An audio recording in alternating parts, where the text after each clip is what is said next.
Okay. तर आपण मागच्या लेक्चर मध्ये काय पाहिलं होतं? तर थोडंसं मी एक शॉर्ट मध्ये सांगते तुम्हाला. ठीक आहे. आपण पाहिलं होतं ब्रॉडकास्ट डोमेन आणि कोलिजन डोमेन. ठीक आहे. तर कम्युनिकेशन मध्ये जेव्हा आपण एक शेअर्ड मीडियम यूज करतो, तर तेव्हा आपल्याला कोलिजन आणि ब्रॉडकास्ट याचा ड्रॉबॅक असतो. ठीक आहे. तर अ, आता पण काही बेसिक गोष्टी आहेत, म्हणजे टोपोलॉजी आणि काही बेसिक गोष्टी या क्लासमध्ये असणार आहेत. ठीक आहे.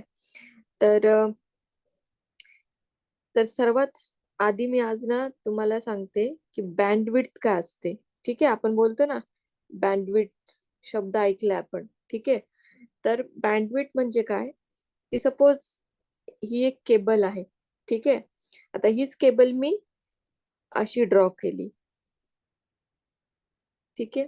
तर ही केबल मी अशी ड्रॉ केली, तर याची जी विड्थ आहे, ठीक आहे, विड्थ, ठीक आहे, विड्थ.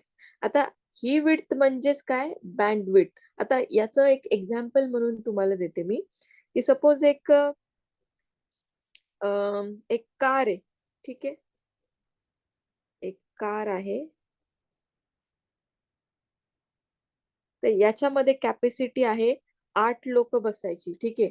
सीट त्यांच्या 8 आहेत. आता ही ह्याची मॅक्झिमम कॅपॅसिटी झाली, मॅक्झिमम कॅपॅसिटी या कारची. ठीक आहे. मग याची मॅक्झिमम कॅपॅसिटी म्हणजेच काय, की याची मॅक्झिमम कॅपॅसिटी किती, 8 आहे. एक दुसरी कार आहे. ठीक आहे. दुसरी कार, याच्यामध्ये फक्त 4 लोक बसू शकतात. ठीक आहे. तर याची मॅक्झिमम कॅपॅसिटी किती झाली, मॅक्झिमम कॅपॅसिटी 4. ठीक आहे. पण ह्या आठ आठची कार म्हणजे लोक बसू शकतात. तर त्याच्यामध्ये एक पण बसू शकतो, दोघं पण बसू शकतात, तिघं पण बसू शकतात, 4, 5, 6 आणि मॅक्झिमम किती, 8. 8च्या पुढे त्या गाडीमध्ये सीट नाहीयेत. ठीक आहे.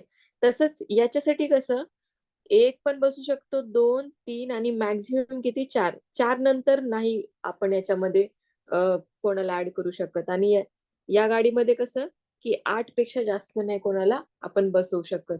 तर मॅक्झिमम कॅपॅसिटी म्हणजे काय, ती त्याची झाली बँडविड्थ. ठीक आहे. मॅक्झिमम कॅपॅसिटीज म्हणजे काय, त्याची झाली बँडविड्थ.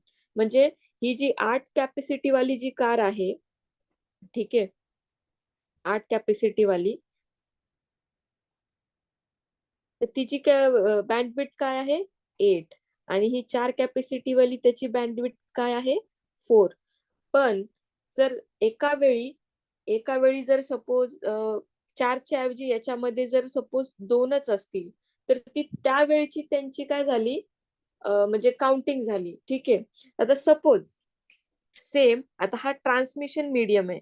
ट्रान्समिशन मीडियम म्हणजे काय, केबल, फायबर केबल किंवा कॉपर केबल. म्हणजे ही कुठली कुठली पण केबल असू शकते, एकतर फायबर किंवा कॉपर. ठीक आहे. म्हणजे एक केबल आहे, त्याची ही ट्रान्समिशन ही आहे लेंथ. ठीक आहे. म्हणजे ही एवढी लांबीला आहे. आता सपोज मला मुंबई टू पुणे ट्रॅव्हल करायचंय. ठीक आहे. Mumbai to Pune, Mumbai to Pune. तर आता यासाठी मुंबईवरून पुण्याला जायसाठी एक आपण डायरेक्ट एक वे आहे. ठीक आहे. मुंबई टू पुणे. दुसरा अजून एक वे काय आहे, तू मुंबईवरून परत दिल्लीला जाशील आणि दिल्लीवरून परत पुण्याला जाशील. ठीक आहे. तो पण एक वेच आहे, पण तो आपण कधी यूज नाही करणार. का, त्याच्यासाठी आपल्याला जास्त वेळ लागणार आहे, है ना. आता जर आपल्याला मुंबईवरून पुण्याला जायचं, तर मी मुंबईवरून पहिले चेन्नईला जाईल का आणि मग पुण्याला, तसं मी कधीच करणार नाही. कारण की मला त्याच्यामध्ये लेंथ जी आहे आपल्या रोडची, ठीक आहे, म्हणजे तो रूट जो आहे तो जास्त म्हणजे जास्त लांबचा रूट आहे. ठीक आहे.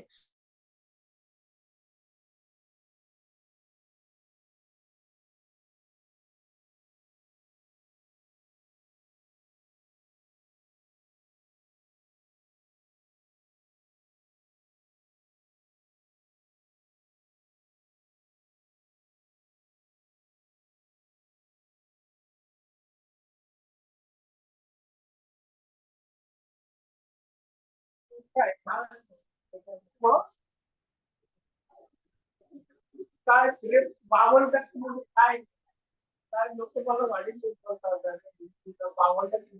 बबलूला पण तेवढेच होते. बबलूला पण तेवढेच होते. गावचं कसलं शिक्षण त्याचं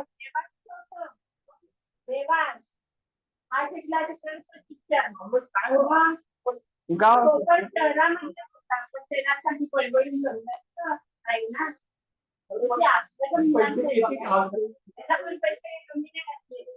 बरोबर पैसे घालतो आणि ऐकत नाही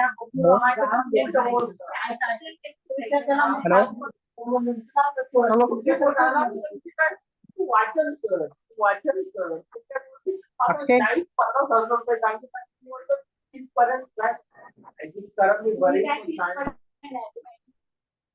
हॅलो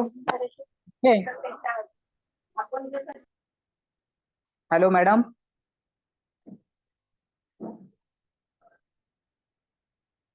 हॅलो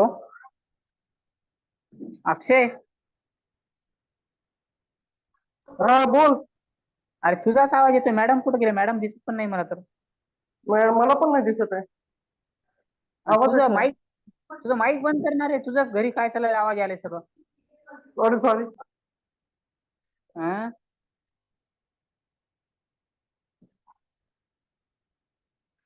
इथं मॅडम दिसत नाही. कोणीच दिसत नाही ना मला तर.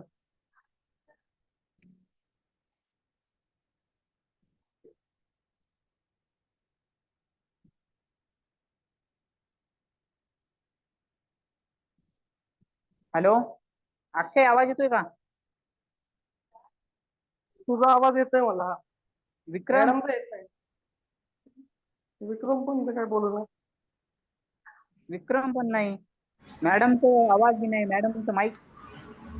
आवाज येत नाहीये. थांब. अच्छा म्हणजे पॉपअप पण दिसत नाही ना मॅडमचं काही.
अरे मॅडम लेफ्ट तर झाले नाहीत ना? मला पण तेच वाटतंय. हा तेच फोन लावतोय मी. हा फोन लाव एकदा.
ओके.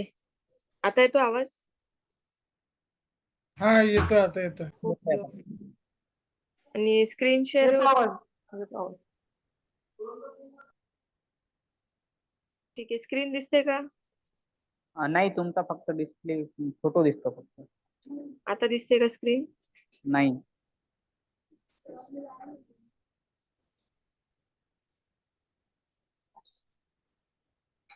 आता दिसते? हा आता हा. दिसत आहे. ओके, ठीक आहे. तर हे लेंथ पर्यंत झालं, राईट? हा ते लेंथ पर्यंत झालेलं. ओके ओके, ठीक आहे. हम्म. ही डायग्राम पाहिली होती का? नाही. नाही. ओके, ठीक आहे, असो. तर हे बघ, आता लेंथ पर्यंत समजलं ना, म्हणजे कसं बघा. सपोज हा एक पीसी आहे आणि हा एक पीसी आहे, ठीक आहे. हा ए आणि हा बी. तर ह्या ए पासून बी पर्यंत जाण्यासाठी आपल्याला किती टाइम लागतो? ठीक आहे, एक मिनिट हा.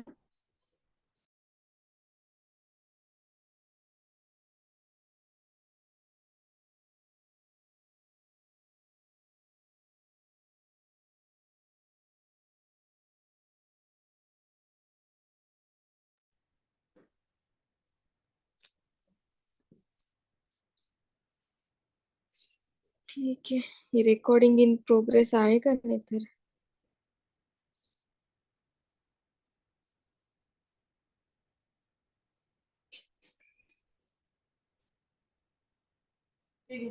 हा ते हे स्क्रीन रेकॉर्डिंग चालू आहे ते दिसत आहे. ओके ओके, ठीक आहे. ठीक आहे, एनिवेज आता आपल्याला हा ए आहे आणि हा बी आहे, तर आपल्याला ए पासून बी पर्यंत जायसाठी जो टाइम लागणार आहे, ठीक आहे, टाइम, तर त्याला आपण ना आपल्या नेटवर्किंग मध्ये डिले बोलतो.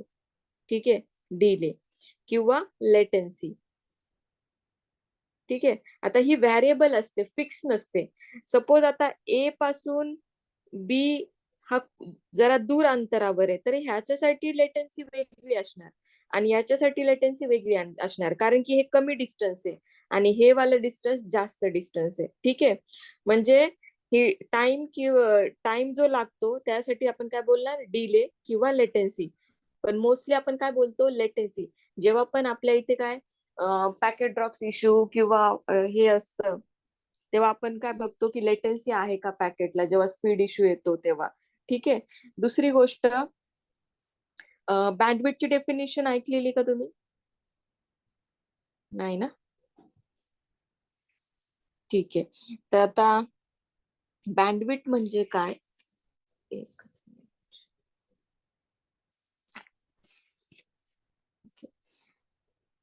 आता इथे मी जी हे काढली आहे, ठीक आहे. तर ट्रान्समिशन मीडियमची जी मॅक्सिमम कॅपॅसिटी असते त्याला आपण बँडविड्थ बोलतो. ठीक आहे. आणि ट्रान्समिशन मीडियमची जी लेंथ असते, ठीक आहे, तर त्याच्यामध्ये ते डायरेक्टली प्रपोर्शनल कशासाठी असतं? डिले साठी. ठीक आहे, म्हणजे जेवढी जास्त त्याची लेंथ आहे तर ते डिले पण तेवढा जास्त असणार, म्हणजे लेटेन्सी. म्हणजे जेव्हा आपण लेंथ बोलतो, ठीक आहे, length is directly proportional to delay. ठीक आहे, स्लॅश लेटेन्सी. बँडविड्थ काय आहे? Maximum capacity of transmission medium. ठीक आहे, maximum capacity of transmission medium.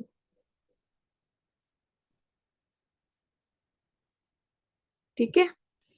आणि स्पीड काय आहे? स्पीड म्हणजे काय की ऍट दॅट पॉइंट, म्हणजे मॅक्झिमम कॅपॅसिटी तर त्याची आहे, त्याच्यापेक्षा कमी, म्हणजे त्यावेळेचं जे ट्रान्समिशन असेल त्याला स्पीड. ठीक आहे. आता बँडविड्थ साठी आणि स्पीड साठी दोघांसाठी पण युनिट एकच आहे, बीट पर सेकंड. बीट पर सेकंड. ठीक आहे.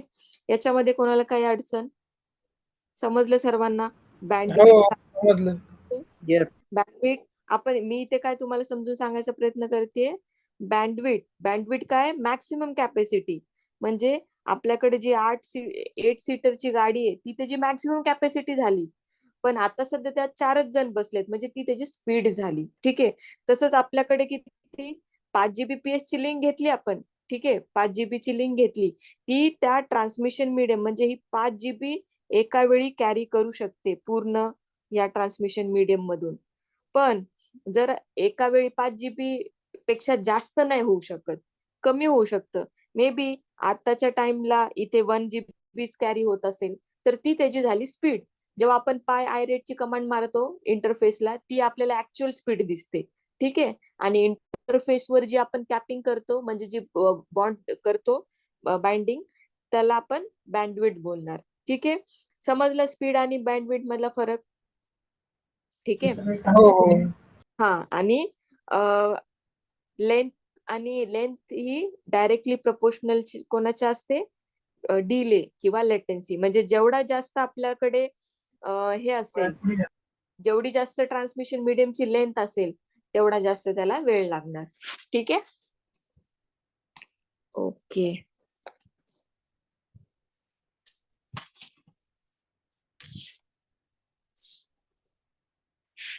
आता आता लास्ट टाइम मी तुम्हाला याचं उदाहरण दिलं होतं की हब काय असतो. ठीक आहे. किंवा हब बद्दल सांगितलं होतं मी लास्ट लेक्चर मध्ये. कोलिजन डोमेन आणि याच्याबद्दल सांगितलं होतं ना. नाही, हब बद्दल नव्हतं सांगितलं. ओके ओके, ठीक आहे. तर हे बघा, हब बद्दल आय थिंक मी सांगितलं होतं. तो मध्ये आपण एक स्विच डिव्हाइस लावतो ना, त्यालाच आपण हब बोलतो. इलेक्ट्रॉनिक डिव्हाइस मध्ये आपण लावतो, हा हा हा. तोच हब आहे. म्हणजे एक आता जसं की आपण ABC, ठीक आहे, इकडे आहे DEF. तर आपण काय केलं, हे सर्व पीसी एकमेकांना कनेक्ट केले होते. हे पीसी काय केलं, एकमेकांना कनेक्ट केले होते ना सर्व असे. तर याच्यामध्ये जास्तीत जास्त आपल्याला केबल्स लागत होत्या. पण आता केबल नको म्हणून आपण काय केलं, तिथे एक आपण डिव्हाइस ठेवला आणि तो डिव्हाइस मग सगळीकडे जातो. ठीक आहे. आता हब कसा असतो?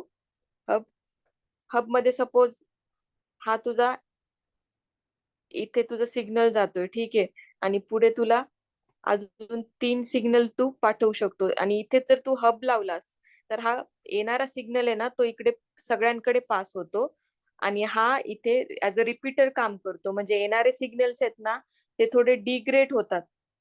ठीक आहे. म्हणजे त्याची कॅपॅसिटी, त्याची जी कॅपॅसिटी असते ती कमी होते. म्हणजे सिग्नल स्ट्रॉंग नसतो, वीक होऊन येतो. मग हा हबच्या इथे सिग्नल स्ट्रॉंग होतो आणि त्याच्या पुढे मग तो ट्रान्समिट केला जातो. ठीक आहे.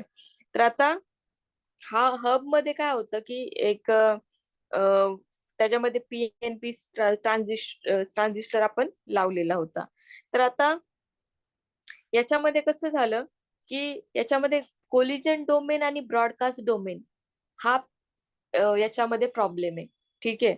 याच्यामध्ये कोलिजन डोमेन म्हणजे काय, की आपण जसं मी लास्ट टाइम सांगितलं होतं, इथे एक पाईपचं उदाहरण घेऊन. ठीक आहे.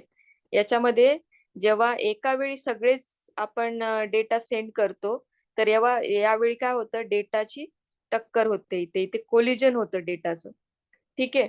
आता डेटाचं इथे कोलिजन होतं. आणि दुसरी गोष्ट काय होती, की एकाने जर इथे डेटा पाठवला, तर याच्या मल्टिपल कॉपीज बनतात. म्हणजे जेवढे इंटरफेस आहेत तेवढे, मग तिकडे ह्या कॉपीज काय होतात, सेंड होतात. म्हणजे अनवॉन्टेड डेटा पण दुसऱ्याला मिळतो. ठीक आहे. म्हणजे ज्यासाठी रिसिव्हर साठी हवाय तिथे तो मिळत नाही, तो सगळ्यांसाठीच जातो. म्हणजे इथे सिक्युरिटी एक पॅरामीटर आला आणि आपला डेटामध्ये एरर पण यायला लागला कोलिजनमुळे. ठीक आहे. तर मग नंतर काय झालं,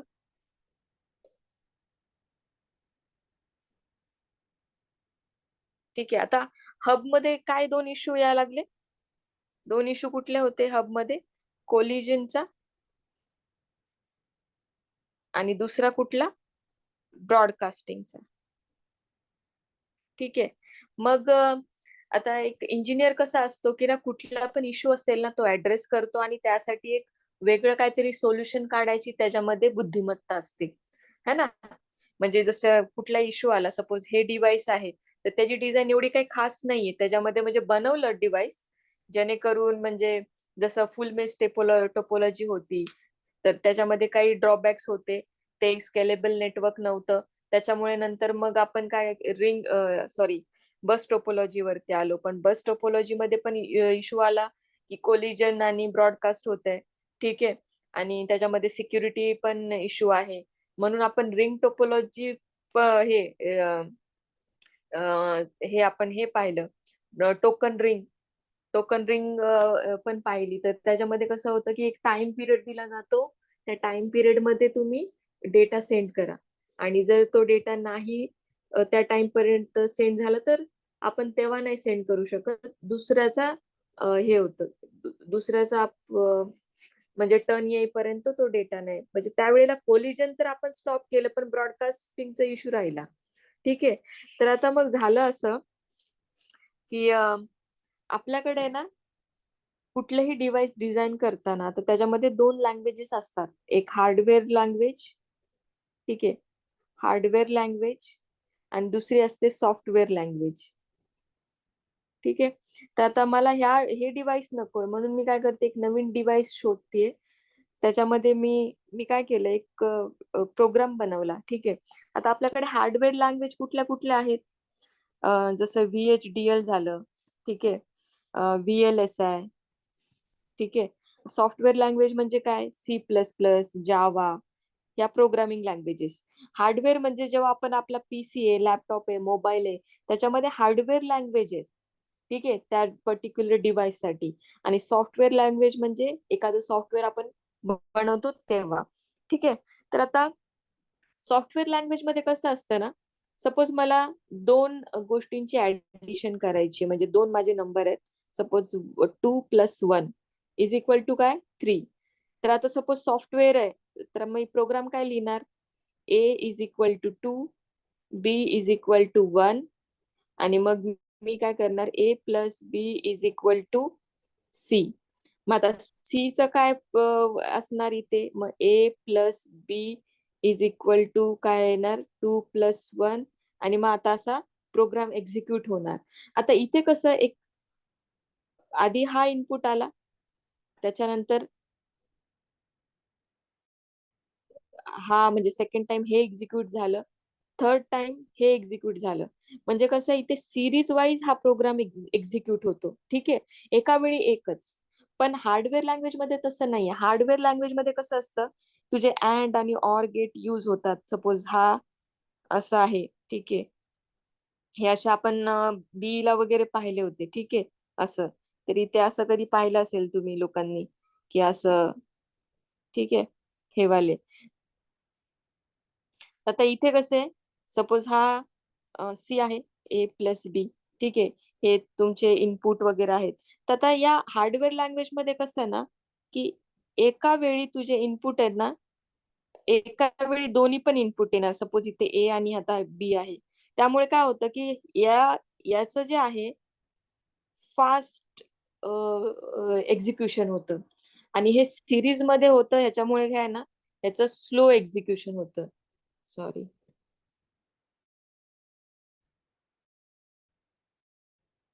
स्लो म्हणजे लँग्वेज ती आहे, आणि सॉफ्टवेअर लँग्वेज जी आहे ती स्लो आहे. ठीक आहे. तर मग आता जो हब मध्ये इश्यू येत होता, त्याच्यामध्ये नंतर मग काय झालं, की मी एक असा डिव्हाइस बनवला, असा डिव्हाइस ज्याच्यामध्ये सपोज माझा इथे A, B, C आणि D हे माझे PC आहेत. ठीक आहे, हे वाले. तर आता हे 4 PC जेव्हा मी एकमेकांना या डिव्हाइसनी कनेक्ट करते, ठीक आहे, या डिव्हाइसनी, आता या डिव्हाइस मध्ये काय केलं मी, की मी काय केलं, एक सॉफ्टवेअरच्या मदतीने मी एक ना प्रोग्राम बनवला. म्हणजे हे काय ना, की सॉफ्टवेअर मी यूज करते. ठीक आहे, सॉफ्टवेअर. तर याच्यामध्ये मी काय केलं, की लॉजिकली या सगळ्यांचे पाथ वेगवेगळे बनवले. ठीक आहे, सगळ्यांचे पाथ वेगवेगळे बनवले, म्हणजे एकाला दुसरीकडे जायचं असेल तर. ठीक आहे, लॉजिकली हे वेगवेगळे आहेत. म्हणजे जर मला A पासून B ला डेटा सेंड करायचा असेल तर यासाठी एक सेपरेट पाथ आहे. तर आता जसं की आपण म्हणजे फ्लायओव्हर बघतो ना, की आता सपोज सगळ्या रस्ते आहेत, ठीक आहे, तिथे कुठे मध्ये सिग्नल नाहीये, पण ते सिग्नल काढून आपण जर फ्लायओव्हर बनवले तर तिथे कसं एकमेकांना टक्कर यायची प्रॉब्लेमच नाहीये. सपोज मला A पासून C कडे जायचं तर त्याच्यासाठी एक वेगळा पाथ आहे तिथे. सपोज A पासून मला जायचं तर मी इथला हा यूज करेल, इथून जायचं तर म्हणजे मी इथे कोलिजन नाही होते डेटाचं. एका वेळी सपोज बी आणि सी पण डेटा दुसऱ्या लोकांना जर सेंड करत असतील तर तिथे पण काही इश्यू येत नाहीये. ठीक आहे. आता इथे प्रॉब्लेम कोलिजन डोमेनचा तर संपला. म्हणजे कोलिजन होते का इथे? कोलिजन नाही होते. इथे सेपरेट कोलिजन डोमेन आलं. हब मध्ये कसं होतं की सिंगल कोलिजन डोमेन होतं. पण आता या केसमध्ये कोलिजन डोमेन डिफरंट आहे. पण ब्रॉडकास्टिंग साठी हा काय रोखू नाही शकला ही टेक्नॉलॉजी. ठीक आहे. तर याला काय बोलतो आपण? ब्रिज. ठीक आहे. ब्रिज म्हणजे हा जो डिव्हाइस होता याला ब्रिज बोलतात. आता ब्रिज मध्ये काय आहे? Collision domain is different.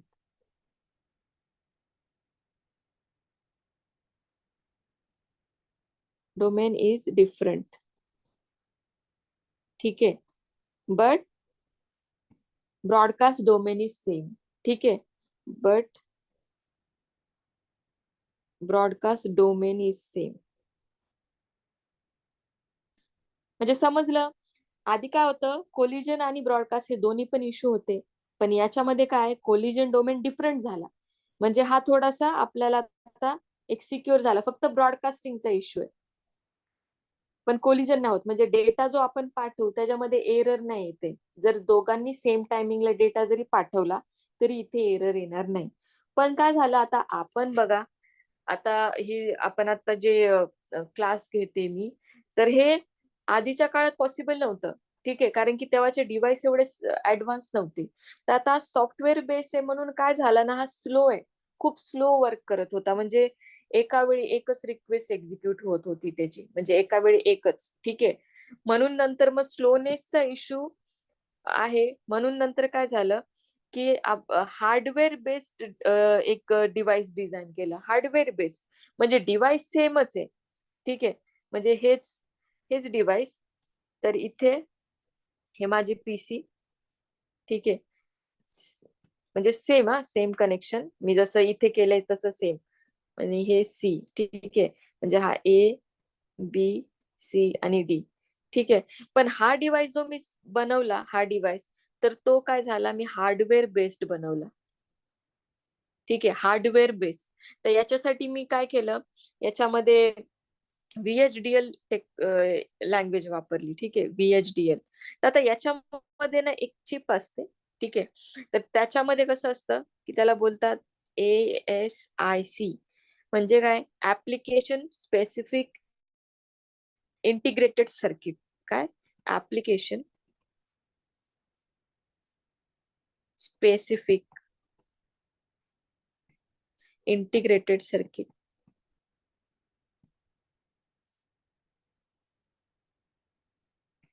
ठीक आहे. तर ह्या डिव्हाइसला काय बोलत होते? ब्रिज. पण आता ब्रिज आपल्याला स्लोनेस देतो. ठीक आहे.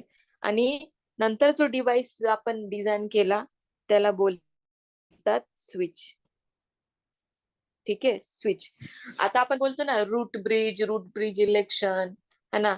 तर आता त्याच्यामध्ये कसं होतं ना की सर्व डॉक्युमेंटेशन जे झालंय ना तर ह्या ब्रिज वरती झालं. ठीक आहे. म्हणजे आपण जेव्हा आपण STP स्विचिंग शिकणार तर आपण ब्रिज हा वर्ड आपल्याला जास्तीत जास्त ऐकायला भेटणार. का? तर याचं डॉक्युमेंटेशन आधी झालं, नंतर स्विच आला.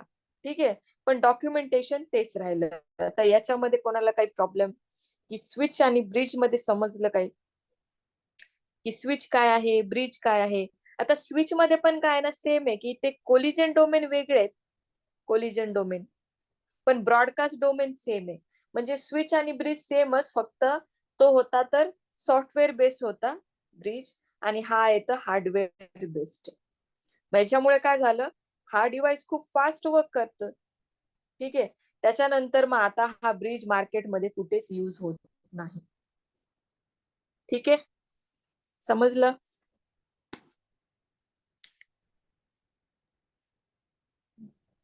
Yes ma'am. ओके. समजलं? ठीक आहे.